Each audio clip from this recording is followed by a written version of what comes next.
우리가 이제 11월부터 짧게 오바댜서를 이틀 정도 묵상을 했고요. 이제 11월, 12월 달에는 욥기를 묵상하게 됩니다. 욥기 묵상이 아주 길게 매일 성경을 통해서 진행되게 되는데, 욥기 묵상하기에 앞서서 우리 지난 시간에 배운 내용을 먼저 살펴보겠습니다. 하나님께서 불순종하는 이스라엘, 하나님을 대적하는 아합이라는 왕, 그 나라를 구원하시고 전쟁에 개입하시는 이유가 뭐냐? 내가 여호와인 줄 알리라. 하나님의 하나님 되심. 우리 그런 얘기를 우리 지난 시간에 나누었습니다. 하나님께서 스스로 하나님 되심을 드러내시려는 것이다 그랬어요. 하나님께서 그 전쟁에 개입하실 때 기드온의 300용사 생각나게 하는 고관들의 청년들 232명, 바알에게 무릎 꿇지 않은 7,000명을 생각나게 하는 용사 7,000명, 이렇게 232명, 7,000명 이런 이들을 통해서 하나님께서 승리하게 하셨다 그랬죠. 예비한 사람들을 사용하신다. 우리 그런 내용을 함께 나눴습니다. 또 하나님이 아합에 대하여 심판을 선포하시는데 그 이유는 그의 교만 때문이라는 거예요. 교만은 패망의 선봉이라 그랬고 넘어짐의 앞잡이다 그랬어요. 잠언에 나오는 성경의 말씀의 내용이죠. 여러분, 신앙은 위치 선정이다 그랬어요. 하나님의 자리와 내 자리, 하나님의 위치와 나의 위치를 끊임없이 조정하면서 자리를 지켜야 된다. 하나님을 하나님으로 인정해야 되고 나는 그분의 종으로 내 자리를 지켜야 된다. 우리 그런 얘기를 함께 나눴습니다. 자, 그리고 하나님은 우리 모든 것을 감찰하신다. 우리의 생각과 언어, 행동과 비밀한 몸짓까지도 다 아신다. 그러므로 우리는 다 아시는 하나님 앞에 영적으로 어떻게 해야 돼요? 벌거벗어야 한다. 무슨 말이에요? 나는 알지 못하는 부분까지 하나님 다 아시니 내가 말 안 하고 모른 척 외면하면서 아닌 척 해봐야 소용없는 거죠. 하나님께서 우리와 연합하기 원하시니까 은밀한 기도를 드리면서 깊고 깊은 신비의 관계를 유지해야 된다. 우리 이런 내용들을 우리 지난 시간에 배웠습니다. 자, 오늘은 이제 욥기를 잘 읽기 위해서 여러분하고 말씀을 나누기 원하는데, 여러분 기억나십니까? 우리가 8월 달에는 욥기 열왕기상을 잘 읽기 위해서 이제 열왕기상을 어떻게 읽을 거냐, 우리 그런 열왕기상 9월 달에 그렇게 했고, 또 앞서서는 예레미야를 어떻게 읽어낼 거냐, 우리 예레미야에 대해서도 함께 잠깐 나누는 말씀을 나눴죠. 자, 이제 욥기에 대해서 한 2달 정도 공부하게 될 텐데, 우리 욥기를 더 잘 읽기 위해서 기본적으로 이런 내용을 알고 있으면 우리가 욥기 묵상을 풍성하게 할 수 있다. 이제 그 내용을 오늘 나누기를 원합니다. 여러분, 오늘 내용은 사실은 성경의 내용을 다루는 것이 아니다 보니까 참 지루하고 딱딱할 수가 있어요. 지금 여러분이 졸기에 가장 완벽한 조건이 형성됐죠. 우선 선선하고 이렇게 밥은 먹고 노곤하고, 그렇죠? 또 찬양은 힘껏 불렀고, 이제 말은 지루할 테니까 졸 수 있는 최적의 지금 조건이 형성됐죠. 졸음을 이겨야 되겠죠. 여러분 잘 받아 적으시고 또 그 의미를 잘 생각하면서 생각나는 대로 여러분의 묵상도 간단하게 여러분 옆에 적어 놓으시면 좋겠습니다. 오늘 공부하는 이 내용은 물론 성숙한 그리스도인들 중에요, 내가 요즘 매일 성경에 욥기를 묵상하게 됐으니 서점에 가가지고 욥기나 어떤 성경의 이렇게 구체적인 배경을 다루는 책들을 좀 사봐야 되겠다, 이런 훌륭한 성숙한 신앙인들도 있죠. 있지만 또 요즘 인터넷만 찾아보면 이 성경 에센스 또는 성경의 개요에 대해서 막 자세하게 그래픽 넣어가지고 잘 설명해주는 어떤 그런 영상들도 많이 있어요. 근데 여러분, 오늘 공부하는 이 내용들은 사실 신학대학교 1학년 때 구약성경 시간에 배우는 그 정도 수준이에요. 그러니까 아주 수준 높은 거죠. 근데 목사님 이렇게 지루한 얘기를 합니까? 그게 아니라 우리가 이왕에 욥기를 읽는데 욥기가 착하게 살았네, 복 받았네, 욥이 나쁘게 살았나 보다, 벌 받았네, 이 정도 수준은 탈피해야 될 거 아니에요. 여러분, 성경 속에 삶의 진실한 이야기가 아주 무궁무진하게 들어있는데 그 성경의 이야기를 이해해낼 수 있어야 된단 말이죠. 그러기 위해서 우리가 오늘 이 시간 욥기에 대한 얘기를 좀 잘 공부해 놓으면 나중에 우리 욥기를 더 잘 묵상하게 될 줄로 믿습니다. 오늘은 그런 서론에 대한 부분, 예습하는 부분이다, 그렇게 생각하면 좋겠어요.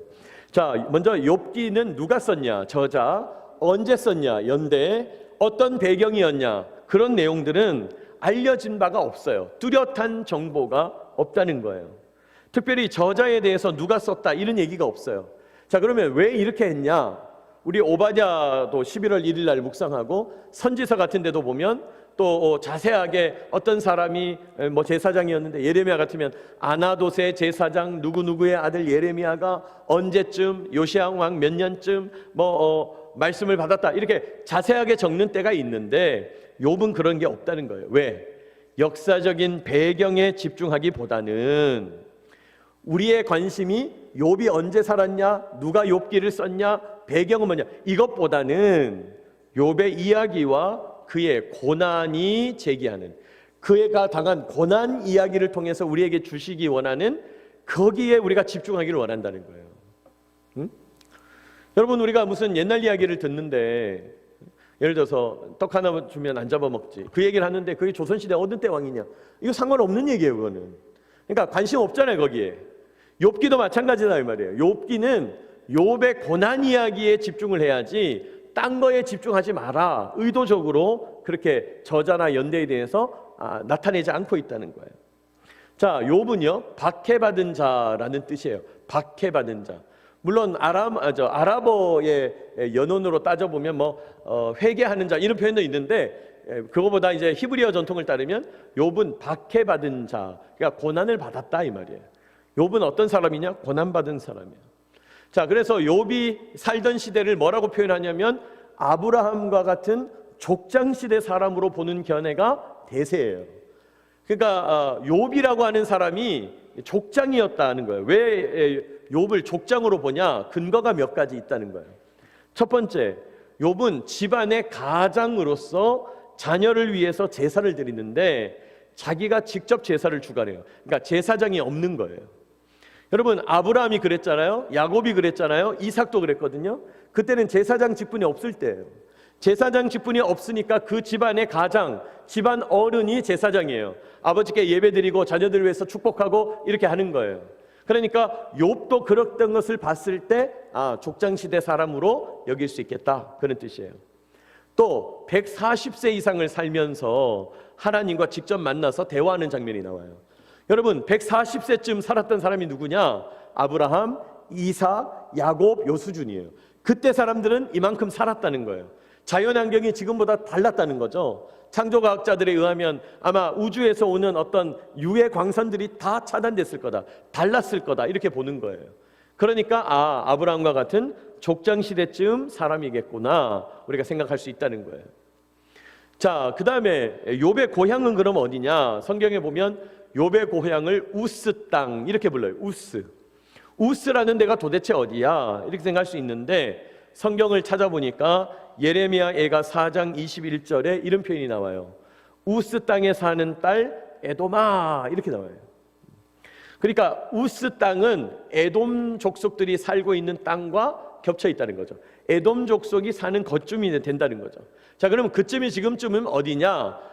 사해라고 하는 큰 소금 바다가 있죠. 이스라엘에 가면 그 이스라엘 사해 남쪽에 광야 지역이 과거에 에돔 족속이 살던 지역이에요. 아마도 우스 땅도 그쯤 되지 않겠냐, 이렇게 보는 거예요. 그래서 우스가 어디냐 이게 중요한 건 아닌데, 욥의 고향이 아마도 에돔 족속 아래쪽에 있는 그 광야 지역 어디쯤일 것이다, 이렇게 추측한다는 거예요. 자, 이 정도 정보로도 충분하다는 거예요. 우리는 왜? 역사적 배경에 초점이 있는 게 아니다. 욥의 고난 이야기에 집중하기를 원하는 거다. 자, 그러니까 욥기에서 정말 중요한 것은 뭐예요? 욥기의 내용이 중요한 거예요. 자, 그래서 욥기는 문학적으로 보면 특징을 가지고 있다는 거예요. 다른 것과 좀 다르다는 거예요. 무슨 말이냐? 예를 들면 창세기, 옛날 역사 이야기가 등장하잖아요. 사람은 어떻게 만들어졌고, 에덴 동산은 어떠하고, 처음에 에덴 동산에서 최초의 죄는 어떻게 나왔고, 사람들이 어떻게 번성했고, 족보는 어떻게 갔고, 노아 이야기는 어떻고. 여러분, 창세기 같은 데는 전부 이야기잖아요. 문학적으로 이야기라는 거죠. 또 시편 같은 경우는 전부 시이잖아요. 자, 그런데 욥기는 그러면 어떤 장르냐? 놀랍게도 욥기는 다양한 장르가 섞여 있어요. 욥기에는 어떤 게 섞여 있습니까? 산문, 시, 독백. 산문은 이야기체를 말하는 거죠. 이야기. 시는 운문, 시를 이야기하는 거죠. 시도 있고, 독백, 혼자서 고통하면서 탄식하는 부분도 있고, 또 대화도 나오고, 논쟁도 나오고, 또 송사는 뭡니까? 재판하는데 이제 고발하고 그 고발에 대해서 변론하고, 그게 송사죠. 또 찬양, 지혜적 교훈, 청원, 뭐뭐 해주십시오 라고 부르는 청원, 이런 다양한 장르가 이 욥기에 섞여 있다는 거예요. 그러니까 욥기에 있는 메시지를 이 욥기를 읽는 사람들한테 전달하기 위해서 아주 다양한 방법을 사용해서 지금 욥기를 말하고 있다는 거예요. 그래서 이제 저희 신학교 다닐 때 구약학을 전공하신 교수님 말씀은 자기가 히브리어를 이렇게 능통하게 전공하고 이런 욥기나 아가서나 이런 걸 읽어볼 때마다 너무너무 기가 막힌다는 거예요. 어떻게 이렇게 아름다운 언어적인 내용을 가지고 이렇게 그 고대에 이 아름다운 언어를 가지고 이렇게 다양한 문법을 가지고 사람의 마음을 표현했을까, 너무 신기하다는 거예요. 근데 이제 문제는 번역을 해가지고는 느낌이 더 오르는 거예요, 우리한테. 그 번역하면서 느낌이 다 죽어버리는 거예요. 너무 안타깝다는 거예요. 그래서 하시는 말씀이 전부 히브리어를 배워야 된다는 거예요. 전부 히브리어를 배워가지고 이 놀라운 이 문법을 읽어내야 된다는 거예요. 되겠습니까? 안 되겠습니까? 당장 저부터도 히브리어가 가물가물한데 쉽지 않은 거죠. 그러나 그럼에도 불구하고 이 내용에 담겨 있는 이 아름다운 문학적인 특징이 다양하다는 거예요. 특별히 문학 그 장르가 다양하니까 문학적으로 구성이 탄탄해요. 그러니까 이 장면에서 어떤 방법을 써야 이 욥의 마음을 가장 잘 드러낼까? 이 장면에서는 어떤 언어를 써야 하나님의 그 마음을 다 진실하게 드러낼까? 그게 아주 탄탄하게 되어 있다는 거예요. 그리고 특별히 신학적 논쟁을 깊이 다루고 있죠. 여러분, 욥기를 관통하는 신학적인 질문이 있어요. 욥기를 관통하는 신학이라는 건 하나님 배움 이런 뜻인데, 하나님만이 답을 가지고 있는 어려운 질문들이 있다는 거예요. 그 뭐예요? 의인은 왜 고난을 당하냐? 이게 욥기를 관통하는 질문이죠. 욥기를 관통하는 질문, 의인은 왜 고난을 당할까? 아니, 착하게 살았다면 어려움 없어야 하지 않나? 착하게 살았다면 고통이 없어야 되지 않나? 이렇게 생각한다는 거예요. 여러분, 놀랍게도 우리 인간은 나에게 어려운 일이 탁 일어나면 무슨 생각부터 들어요? 내가 뭐 잘못했나? 이게 첫 번째 생각이거든요. 우리의 저 존재 밑바닥에서부터 내가 뭐 잘못했나? 이런 생각이 들게 돼 있다 이 말이에요. 그런데 그런 단순한 어떤 그런 우리의 마음이 아니라 전체적으로 봤을 때 이 세상의 고난의 문제, 죄의 문제, 의의 문제, 이걸 어떻게 바라볼 건가? 이게 아주 중요한 질문이라는 거예요. 그러니까 욥기를 관통하는 이 고난, 의인의 고난, 특별히 여러분, 나쁜 짓 하는 사람이 고난 받으면 우리는 어때죠? 속이 다 시원하죠. 막 기분이 너무 좋죠. 역시 나쁜 사람은 벌 받아야 돼. 막 이런 마음이 있잖아요. 근데 왜 의인이 고난을 당하냐? 그때부터 고민이 되고 힘들고 찝찝한 거예요. 그런데 그 놀라운 어떤 이 질문에 대한 응답이 욥기에 나타나 있다는 거예요. 자, 그래서 욥기의 구조를 좀 살펴볼 필요가 있는데요. 특별히 욥기는 머릿말과 맺은말로 구성되어 있어요. 머릿말과 맺은말. 머릿말은 언제냐? 1장, 2장이 머릿말이에요. 1장, 2장. 그러니까 욥기를 시작하는 장인 거죠. 그 1장, 2장에는 뭐가 나오냐? 욥의 고난과 그의 고백이 등장해요. 욥이 어떻게 고난을 받게 됐고 욥은 어떻게 고백했냐? 우리 금요일 날 김민석 목사님 설교하는 그 내용 들어보니까 그 얘기 하시더라고요. 여러분, 욥은 그 어려운 고난을 당했는데 그 자리에서 뭐 했대요? 예배 드렸다잖아요. 예배 드렸다잖아요. 욥의 반응이 나오는 거예요. 이게 처음 머릿말이에요. 자, 맺은말은 이제 뒤에 42장에 이제 등장하는데 좀 이따 살펴보기로 하고, 자, 이렇게 이제 머릿말이 시작되고 나서 앞쪽에 큰 부분이 차지하는 게 뭐냐면 욥의 탄식과 친구와의 대화예요. 욥이 지금 너무 이제 고통이 임하니까 하나님 앞에 예배드리면서 의연하게 그 고통을 견디지만 또 한편으로는 이 고통 때문에 너무 힘든 거예요. 욥이 막 탄식합니다. 자, 욥의 탄식을 듣고 이제 욥의 친구들이 와가지고 욥과 대화하는 장면이 이제 27장까지 3장에서부터 27장까지 등장하는 거죠. 자, 세밀하게 간단하게 보면 이제 여러분 교재 보세요. 욥의 탄식하는 장면이 3장에 나오고, 친구들과 1차로 말을 주거니 받거니 하면서 논쟁하는 장면이 4장에서 14장까지 나와요. 지금 유인물 보고 계시죠? 자, 그래서 욥의 탄식과 함께 이제 엘리바스라고 하는 친구가 4장 5장에서 말하고, 욥이 그 말을 듣고 대답하는 장면이 6장 7장에 나오고, 2번 타자 빌닷이라는 친구가 나와가지고 8장에서 말하고, 욥이 또 그 말을 받아가지고 9장 10장에 말하는 거예요. 세 번째 3번 타자 소발이라는 친구가 나와가지고 11장에서 막 말하고, 욥이 그 이야기를 듣고 12, 13, 14장에서 막 대답하는 거예요. 자, 이런 식의 논쟁이 14장까지 첫 번째 나오고, 이 사이클이 몇 번 나오냐? 3번 나온다는 거예요. 그래서 21장까지 두 번째 논쟁, 27장까지 세 번째 논쟁으로 이어진다는 거예요. 자, 욥과 친구들이 이런 대화를 통해서 막 논쟁을 벌여요. 여러분 이제 내용은 나중에 보겠습니다만은 내용의 주 내용이 뭐냐 이거예요. 친구들은 이렇게 말하는 거예요. 야, 너 지금 이렇게 심각한 고통을 당하는 거 보니까 하나님 앞에 네가 모르는 죄가 있으면 틀림없다. 하나님 앞에 죄를 회개해야 된다. 죄를 회개하면 하나님께서 너를 회복시켜 줄 거야. 죄를 회개하면 지금은 미약하지만 너는 나중에 창대하게 될 거야. 너 하나님 앞에 나가서 회개해야 된다. 너 네가 모르는 잘못 있을 수 있다. 너 가만히 있으면 안 된다. 하나님께 회개해야 된다. 근데 욥은 아무리 생각해봐도 죄가 없는 거예요. 아무리 자기가 생각해봐도 뭐가 잘못됐는지를 모르겠는 거예요. 그러니까 욥이 거기에 대해서 막 대답하는 거예요. 여러분 이제 뭐 뒤에 나오겠습니다만은 욥기에 있어서 정말 중요한 메시지가 뭐냐 하면 인과응보, 권선징악, 이 문법을 깨뜨리는 거예요. 인과응보가 뭐예요? 원인과 결과는 어떻게 하다? 연결돼 있대. 네가 그런 결과가 나타나는 거 보니까 원인도 알겠다. 당신 그렇게 복을 받는 거 보니까 사전에 이런 일들이 있었군요. 그렇군요. 당신 지금 이런 벌을 받는 거 보니까 옛날에 이런 죄가 있었군요. 그렇군요. 인과응보, 원인과 결과가 연결된다.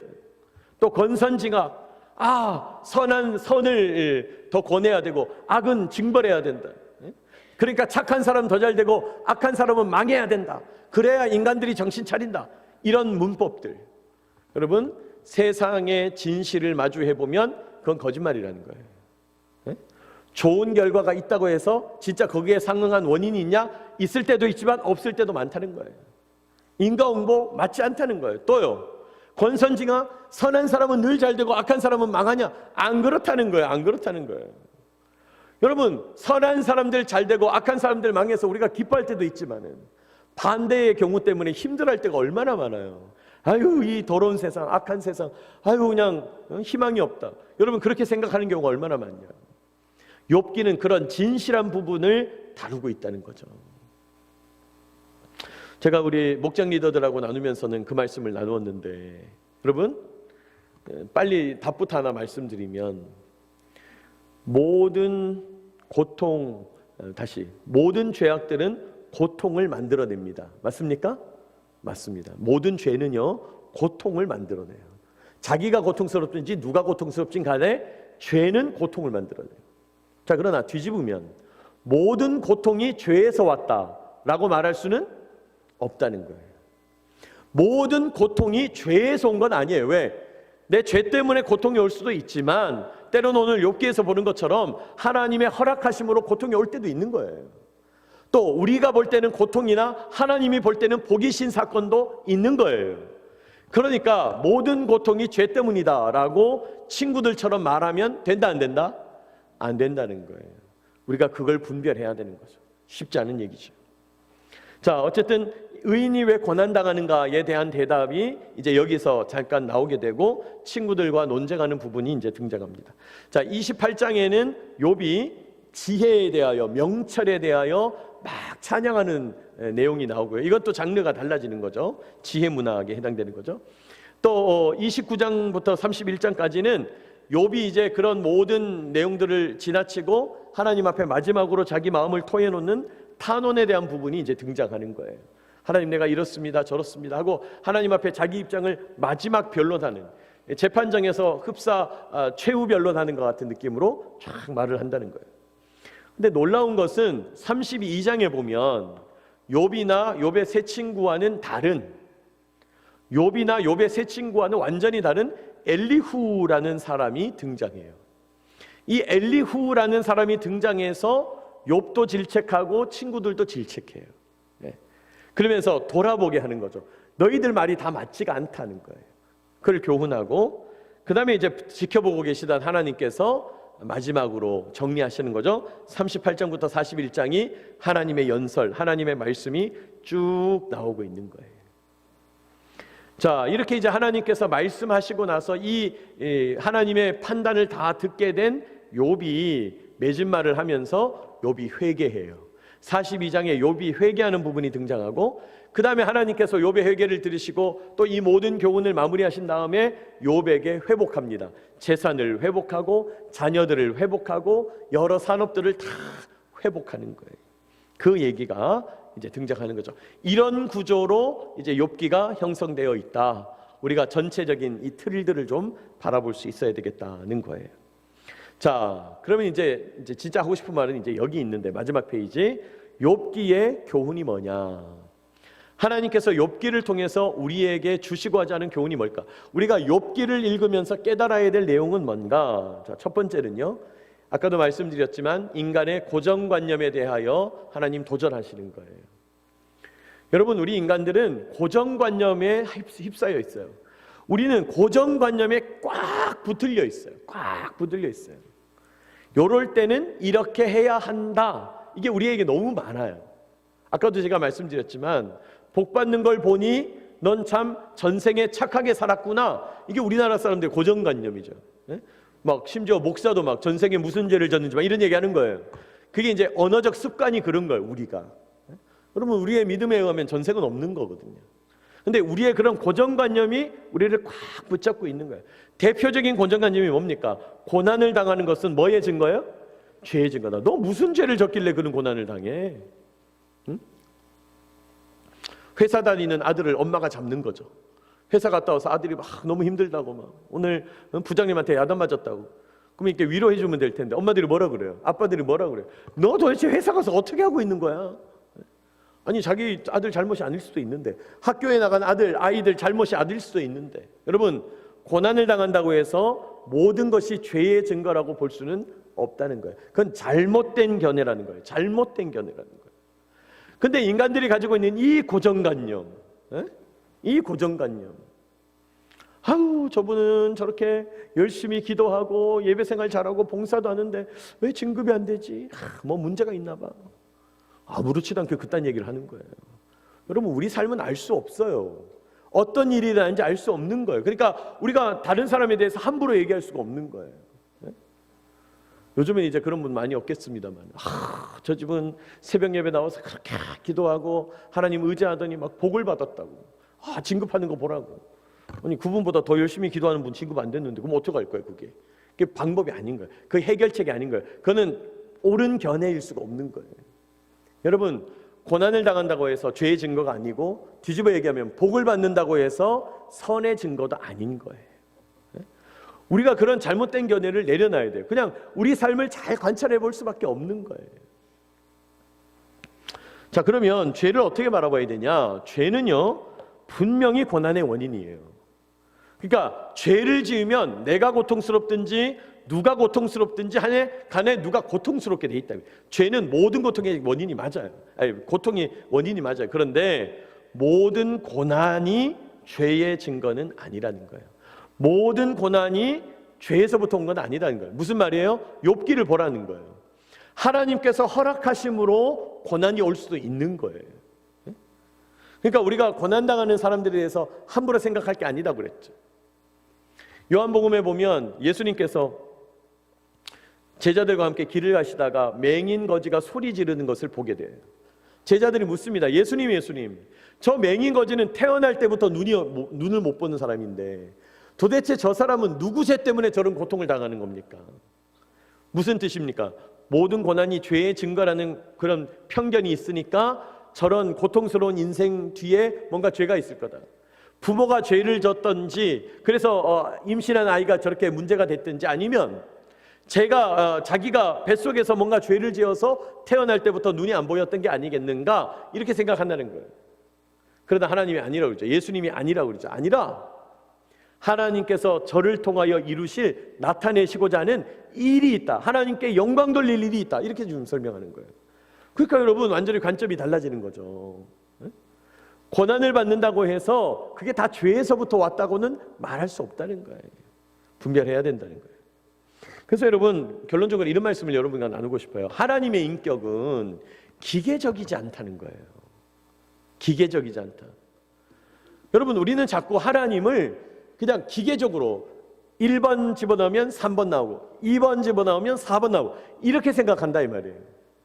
여러분 여기 기계적이다라는 말을 좀 더 쉽게 이야기하면 자판기 같은 거예요. 자판기. 여러분 자판기가 뭐예요? 딸그락 뭘 넣으면, 동전을 넣으면 400원 넣으면 400원짜리부터 불 들어오고 1000원 넣으면 1000원짜리부터 불 들어오는 거 아니에요? 그럼 불 착 들어와요. 그럼 내가 원하는 걸 뭐 하면 돼요? 누르면 돼요. 털커덩 음료수 나오는 거예요. 근데 신앙생활을 이런 기계로 생각하는 분들이 있어요. 내가 요거 하면 하나님 요거 주시고, 내가 이렇게 반응하면 하나님 이렇게 하시겠지. 여러분 하나님은 그렇게 간단한 분이 아니라고요. 여러분 우리가 살아가는 이 기상이 기계적이지 않잖아요. 기상이 기계적이면 11월 달에 이렇게 지금 낮에 더울 수가 없는 거잖아요. 저 진짜 아까 예배 드릴 때 너무 더워가지고 막 너무 정신을 못 차렸는데 땀이 뻘뻘 나가지고. 아니 11월 달에 이렇게 더울 수가 있나. 여러분 기계적이라고 하는 것은 요렇게 될 거야 이렇게 딱 자른, 하나님은 그런 분이 아니다 이 말이에요. 아니 날씨도 이렇게 변화무쌍한데 하물며 우주보다 광대하신 하나님의 인격이 기계적일 수 있냐 이 말이에요. 그럴 수 없다는 거예요. 그러므로 여러분 하나님의 뜻은 오늘 다르고 내일 다른 거예요. 하나님의 뜻은 이 사람 다르고 저 사람 다른 거예요. 네? 옛날에 제가 고등학교 졸업하고 이제 신학대학을 갔더니 저하고 같이 교회 다녔던 친구 어머님이 권사님이셨는데 너무 부러우신 거예요. 이 윤진이라는 친구가 신학대학을 갔는데 자기 아들은 왜 신학대학을 안 가냐 이게 고민이신 거예요. 그러니까 저를 만나면 똑같이 예배드리고 똑같이 기도했는데 너는 왜 신학대학을 가고 우리 애는 왜 신학대학을 안 갔냐고. 제가 볼 때 걔는 가면 안 돼요. 큰일 났네요. 그러니까 다 다른 거예요. 길은. 여러분 하나님은 길이 다 다르다 이 말이에요. 그런데 하나님을 자꾸 기계적으로 하는 거예요. 남들 하는 거 보니까 나도 저렇게 하면 저런 복을 누리려니 자꾸 이렇게 생각한다는 거예요. 여러분 각자 여러분의 분량이 있는 줄 믿으시기 바랍니다. 하나님은 기계적이지 않아요. 나의 분량이 따로 있고 너의 분량이 따로 있는 거예요. 어떤 사람은 높이 쓰고 어떤 사람은 덜 높이 쓰는 거예요. 어떤 사람은 낮게 쓰고 어떤 사람은 넓게 써요. 어떤 사람은 깊게 쓰고 어떤 사람은 좁게 쓰는 거예요. 하나님의 방법은 다르다는 거예요. 그러니까 나에게 맞춤형 인생을 찾아야 되는 거예요. 주님 저는 진짜 행복해요. 하여튼 군목이 딱 맞아요. 나는 하여튼 군목이 딱 맞는 것 같아요. 여러분이 안 맞아서 좀 힘드실지 몰라도 하여튼 나는 너무 잘 맞아요. 네? 너무 좋아요. 여러분 어떻게 느끼세요? 제가 마지못해 사는 것 같으세요? 너무 좋아 사는 것 같으세요? 네, 느끼시는군요. 네, 좋아 죽겠어요. 네? 좀 관계 안 좋을만 하면 이사가 너무 좋아요. 네, 막 힘들만 하면 이사가. 네? 그건 농담이지만 제가 이제 여러 군데 다니니까 막 교인들이 곳곳에 있는 거예요. 막 너무 좋은 거예요. 공공교회 교인들이 전부 우리 교인인 거예요. 네? 여러분 분량이 있는 거예요. 네? 제가 지난번에 한번 말씀드렸죠. 왜 제가 친한 친구는 군목이 되지 않고 해외 선교를 갔을까? 왜 내가 누리는 이 복을 걔는 못 누릴까? 그렇게 말해요. 너무 안타깝고 죄송하죠. 근데 제가 늘 하나님 앞에서 겸손하면서 그 선교사님 위해서 기도할 수밖에 없는 거죠. 여러분 하나님의 뜻은 기계적이지 않다는 거예요. 그냥 다 뭐 이렇게 찍어내듯이 공장에서 찍어내는 수준이 아니다 이 말이에요. 여러분 하나님께서 주시는 그 분량대로 살아가는 저와 여러분 되시길 축복합니다. 하나님의 인격은 아주 풍성하세요. 다양하세요. 면면이 다르세요. 두 번째 욥기의 교훈이 있다면 고난에 대한 통찰을 주는 거죠. 고난에 대한 어떤 통찰을 주는가? 첫 번째 이겁니다. 인간은 하나님을 판단할 수 없으며 하나님의 정의를 이해할 만큼의 지식을 가지고 있지 않다는 거예요. 우리가 하나님의 결정을 판단을 못해요. 왜 하나님이 이런 일을 하셨지? 왜 하나님께서 저 사람을 일찍 데려가셨지? 왜 하나님께서 저렇게 악한 사람은 오래 살게 하지? 모른다는 거예요. 우리가 하나님의 정의를 다 이해할 수 없다는 거예요. 막 이런 분이 있어요. 나는 하나님이 좀 이상한 것 같아요. 왜 하나님께서 그런 결정을 하지? 왜 하나님께서 내 인생 가운데 그런 일을 하셨을까? 난 하나님 미워요. 난 하나님 싫어요. 이렇게 말하면 안 된다는 거예요. 아니 뭐 누굴 보고 미워한대? 뭐 우주의 왕이시고 온 우주 만물을 만드신 창조주인데 도대체 우리가 뭐 거기다 대놓고 자꾸 맞짱을 뜨려고 그래요? 그러면 안 된다는 거죠. 인간은 하나님 판단할 수 없어요. 뭐가 정의냐 아니냐, 하나님 왜 그렇게 하셨냐, 우리는 그 정도의 지식을 가지고 있지 않다는 거예요. 내가 모르는 뭐가 있겠지 말이죠. 그 얘기예요. 여러분, 이순신 장군은 구원 받았을까요? 못 받았을까요? 네? 이제 OX 게임 한번 해야지 또. 그래서 막 구원 받았다 오른쪽, 구원 못 받았다 왼쪽. 여러분, 이순신 장군은 예수를 그리스도로 고백한 적이 있나요 없나요? 없어요. 모르죠, 솔직히 있는지 없는지. 근데 우리가 볼 때 뭐 없어요, 그죠? 없어요. 그러니 구원받기 어려울 거예요. 그러나 그 당시에 하나님께서 예수 믿는 복음을 전하지 않은 상태에서 자연사한 사람들 중에 진짜 도를 깨달은 분이 있단 말이에요. 제가 볼 때 이순신 장군은 도를 깨달은 사람이에요. 보통 사람이 아니에요. 여러분 이순신 장군이 남긴 난중일기 같은 그 글이라든지 또 칼의 노래 같은 소설을 보면요, 이분은 신과의 어떤 그런 도에 대한 개념도 갖고 있는 분이거든요. 그러니까 우리가 판단 못 한다는 거죠. 근데 그거를 갔을 거다 안 갔을 거다 썰 필요 없어요. 우리 알아요 몰라요? 모르는 거죠. 하나님께서 우리가 나중에 천국 가서 물어봤을 때 이해하고도 남을 만큼의 아주 정당한 방법으로 해결하셨을 거예요. 근데 문제는 이 세상에 살고 있는 우리의 인식 범위 안에서는 그걸 해결할 수 있다 없다? 없다는 거예요. 우리가 그걸 인정해야 돼요. 고난에 대해서는. 그리고 죄송한 얘기지만 우리나 고난이지 하나님 보실 땐 고난 아닌 것도 많아. 네? 우리나 고난이지 하나님 보실 때 고난 아닌 것도 많아요. 대한민국에 살 때는 그게 고난인데 네팔쯤 가면 그거 고난 아닌 것도 많은 거예요. 방글라데시에서는 전혀 고난 아닌 것도 많은 거예요. 전기가 하루에 4시간만 들어와요. 어떻게 되겠어요? 상상을 안 해보셨죠? 경험해 본 적이 없으니까. 전기가 하루에 4시간 들어오면 어떻게 될까요? 냉장고가 다 썩어 넘칩니다.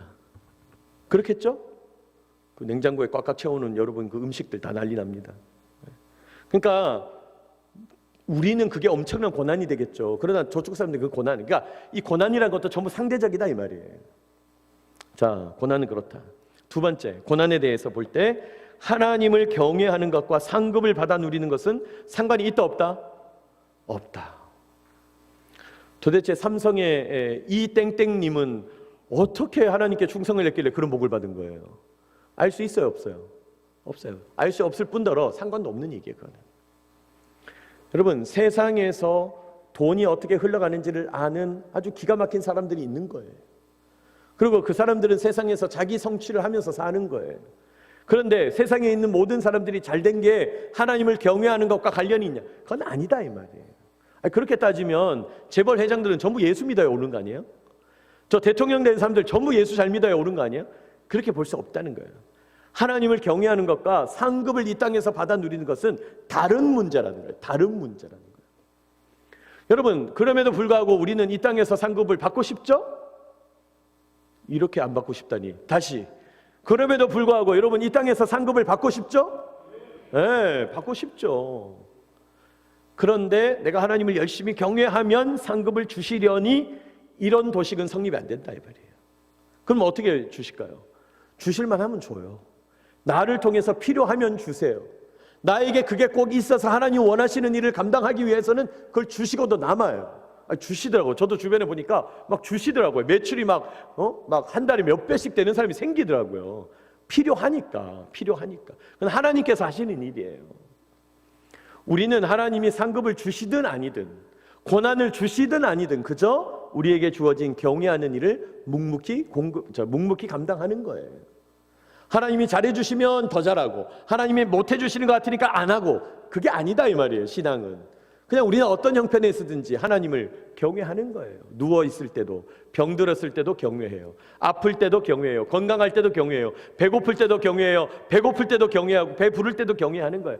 어떤 상황 속에서도 울며 불며 주님 섬기며 가는 거예요. 상급은 하나님 필요하면 주시는 거고 안 필요하면 덜 주시는 거예요. 그래도 괜찮은 거예요. 여러분, 우리가 그런 생각을 해야 된다. 자, 그러면 고난을 왜 주시는 건데? 여러분, 고난은요, 하나님을 신뢰하도록 하는 부르심이라는 거예요. 너무 멋진 말이죠. 고난을 통해서 우리는 하나님 신뢰하는 법을 배운다는 거예요. 하나님 신뢰하는 법을 배운다. 문제는 뭐냐면 사람은 평안하면 성숙하지 않아요. 성숙해지지 않아요. 네? 고난이 와야 그때부터 근본적인 고민을 해요. 뭐가 문제지? 인생 어디로 가서 어디로 가는 거지? 나는 어떻게 살아야 되지? 여러분, 고난이 있지 않으면 이런 문제를 생각하지 않는다고요. 그러니까 고난이 온 건 무조건 나쁜 거고 고난이 없으면 무조건 좋은 게 아니에요. 지난번에 우리 나눔할 때 그 얘기했잖아요. 풍요의 저주에 빠져 있다고. 왜 풍요의 저주에 빠져 있습니까? 다 풍요로우니까 뭐 그거 없는 세상은 생각도 못 하는 거예요. 여러분, 고난은 하나님을 신뢰하도록 하는 부르심이다. 그 유익이 있다는 거예요. 자, 마지막으로 고난에 대한 욥기의 교훈이 있다면 하나님은 어떤 분이신가에 대하여 가르쳐 주세요. 하나님은 어떤 분인가에 대해서 가르쳐 줘요. 특별히 하나님은 왜 무고한 자가 고통을 당하는가, 왜 의인이 고난을 받는가에 대해서 답을 주신다 안 주신다? 놀랍게도 안 주신다는 거예요. 놀랍게도 안 주신다는 거예요. 왜요? 그건 하나님의 관심이 아니에요. 의인은 왜 고난받는가? 착한 사람인데 왜 저렇게 고난받는가? 그런데 하나님 입장에서 보면 이 세상에 착한 사람이 있다 없다? 없다니까요. 이 세상에 의인이 있다 없다? 없다. 우리가 볼 때 의인이죠. 우리가 볼 때 착한 사람이죠. 근데 하나님 입장에서는 그거 아니라는 거예요. 하나님은 그러므로 왜 무고한 자가 고통받는가? 이거를 대답하는 게 아니고 욥기 이야기를 통해서 뭘 나타내고 싶냐? 창조주의 능력과 목적을 말씀하세요. 아까 우리 구조 얘기할 때 38장 이후에 가면 하나님의 연설이 나온다 그랬죠. 하나님이 그때 자신의 창조주 되심을 쫙 선포해요. 네? 도대체 너희들 무슨 얘기하고 있는 거냐? 내가 창조주인데? 이렇게 말씀하는 거예요. 그리고 말씀합니다. 인간의 한계를 말씀하는 거예요. 인간의 한계. 우리가 다 알 수 없다는 거예요. 그러므로 지혜의 시작은 뭐냐? 지혜의 시작은 이거예요. 하나님은 항상 뭐 하시다? 오르시다. 여기서부터 출발해야 되는 거예요. 우리는 신앙생활할 때 어떤 일들이 일어나도 이걸 포기할 수 없는 거예요. 하나님은 항상 오르시다. 오르신 하나님께서 나한테 왜 이런 일을 주셨지? 그러면 사람들이 보는 생각과 말고 다른 생각은 없을까? 이렇게 봐야 된다는 거예요. 누가 보더라도 고난 상황이에요. 누가 보더라도 불쌍히 여겨요. 누가 보더라도 문제가 있어요. 그런데 하나님이 항상 옳다는 걸 믿으니까 하나님이 왜 나를 사랑하시는데 이런 일을 주셨지? 하나님이 나를 버리셨나 보다가 아니고 하나님은 항상 오르신 거예요. 그러면 다른 측면은 없냐 말이죠. 다르게 바라볼 여지는 없냐 말이죠. 제가 장례를 하다 보면 정말 너무나 급작스럽게 사고를 당하거나 또 급성 질병이 와서 돌아가시는 분들 장례할 때가 있거든요. 20대 젊은이 장례도 제가 해봤고 30대 아주 젊은 아이들, 어린 아이들을 두고 가신 가장 우리 기독군인 장례도 제가 해봤는데 사람들은 막 힘든 거예요.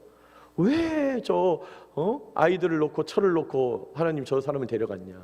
왜 저 젊은 청년이 저렇게 일찍 죽었어야만 하냐? 근데 여러분, 사실 우리 입장에서 보면 그게 답답한 일이지만 그분들 입장에서는 언젠가 갈 천국 제일 먼저 간 거죠. 네?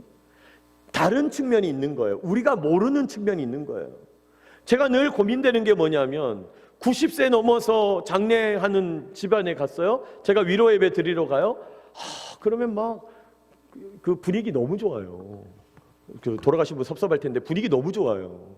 네? 어른 뭐 끝까지 정정하시다가 정말 마지막에 살짝 아프시고 돌아가셨죠. 예수님 고백하죠. 자손들 다 예수 잘 믿어서 복 받았죠. 분위기 너무 좋다니까요.